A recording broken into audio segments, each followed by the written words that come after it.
விருதுநகரின் வீரன், படிக்காத மேதை, பகுத்தறிவு பவளவன், எளிமையின் தலைவன், மதிய உணவளித்த மகான், கல்லாமையை இல்லாமை ஆக்கிய காமராசரின் பிறந்த நாள்.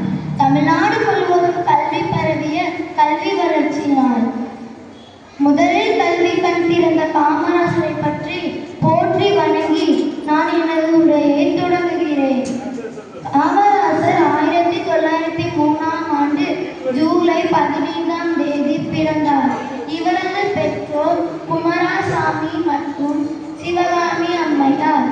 இவர் 1954 முதல் 1963 வரை 9 ஆண்டுகள் தமிழ்நாட்டிற்கு முதலமைச்சராக பணியேற்றார். இவர் ஆட்சி செய்யும் பொழுது இலவச கல்வி வழங்கினார்.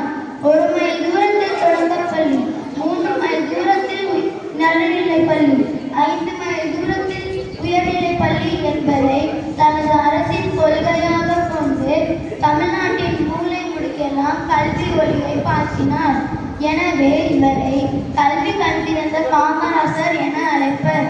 ஜாதிகள் இல்லையடி பாப்பா என்ற பாரதியின் வரிகளுக்கு இணங்க வேலை பணக்காரன் என்ற பாகுபாடு இருக்கக்கூடாது என்று பள்ளிகளில் சீருடையை கட்டாயமாக்கினார்.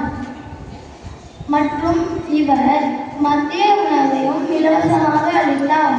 ஒரு முறை ஒரு மாடு மேய்க்கும் சிறுவனிடம் ஏன் நீ பள்ளிக்கு செல்லவில்லையா என கேட்டார்.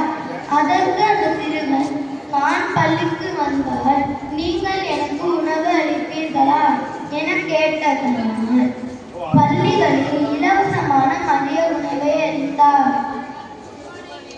இவர் ஆட்சி செய்த காலங்கள் எல்லாம் தமிழ்நாட்டிற்கு பொற்காலமாக இருந்தது. இவர் 1975ஆம் ஆண்டு அக்டோபர் 2ஆம் தேதி நம்மை விட்டு மறைந்தார். அறிவுரை ஏற்றிய கதிரவனை, மாடி பிடித்த கைகளை ஏடு பிடிக்க வைத்தவரை, உங்கள் வழியில் நாங்கள் பயணம் பாரத தாய் பெற்றெடுத்த மாவீரனை, மீண்டும் ஒரு முறை காமராசரை போற்றி வணங்கி நான் விடைபெறுகிறேன்.